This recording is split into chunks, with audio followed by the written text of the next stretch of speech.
Hi guys, you're stuck with me again. This time I have a short story to read to you called The Tiny Patient.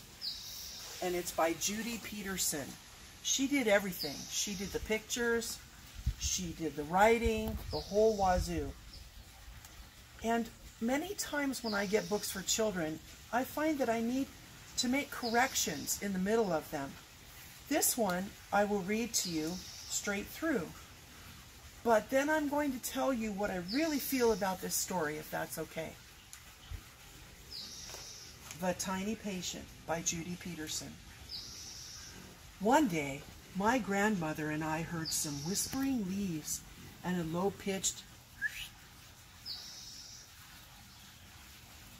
Can you hear the dark-eyed junco in the background? Do you hear that? That's a dark-eyed junco. The boys have a black head, the girls have a gray. Under the eaves behind a bush, we found a little chipping sparrow. She was brown and gray, and she had a broken wing. She was very frightened and looked to be in pain as she held that wing stiffly at her side.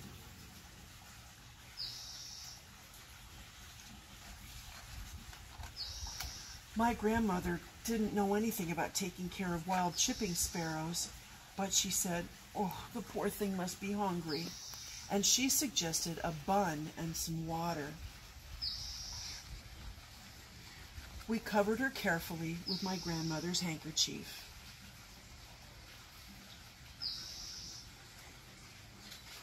I like hearing that junco in the background. And brought her into our warm, safe kitchen. Nibble, nibble, nibble, the bun became breadcrumbs. Dribble, dribble, dribble, the water became a cool drink.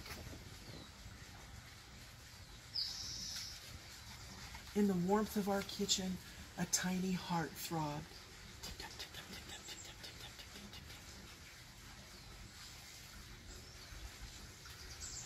tap. Outside our window, the morning birds kept watch. "Let's make a nest for her," and my mother agreed. Oh, look. Here's Evie's bird. Hold on. Get out Evie's bird. Here's one Evie that smacked my window. Look at that.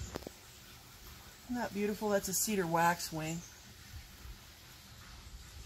Prettiest face ever.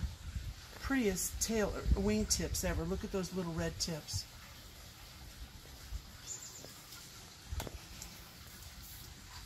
There's one right there.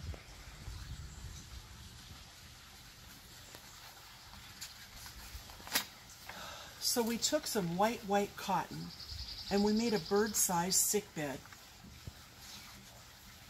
We found her a sunny spot by the window so she could look out and feel close to her friends and the trees. And every day we fed her soft buns and water until her wing had mended and she was strong again. Then one summer day she was well enough to fly, so up, up, up she went. Goodbye. The end. Now, I love this story. It's really cute. But I don't think I do any of this stuff in here, even though it's very cute. If I found a bird that was injured like that, I would put it in something dark, like a cardboard box, with a pillowcase in the bottom, because if you gave them cottony things, their claws would get wrapped up in it, just like this nest made out of fishing line. You don't want the claws to get stuck. It'll break a toe if you try to take them out. I would put a piece of sheet or a pillowcase, and I would not give the bird any food or water, but I would call Wildlife Rescue right away.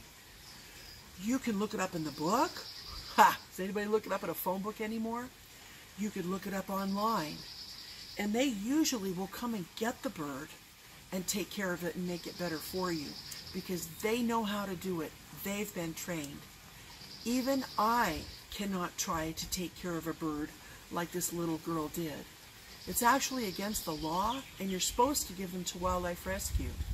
Right now they have a lot of baby hummingbirds, a lot of hungry mouths, and they have to eat every 15 minutes while it's daylight.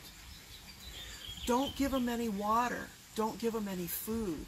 Because if your bird has hit the window and fallen down and it's bruised its brain, that's called a concussion, it may not have the ability to swallow, and it will drown if you give it water. And a bun, that's not very good food for this bird or any bird, and certainly a hummingbird wouldn't eat a bun, right? So I love this book. It's a darling story, but you guys know how I am. I'll read it and then I'll go, and I find mistakes. You second graders know I go crazy when I see a book that says, this is a bug, and they show a picture of a tarantula. You know how I am. I always like to correct them. So don't always believe everything you see. Question things. It's very important that you do. Sweet story, though. I did enjoy reading it to you. Have a good day.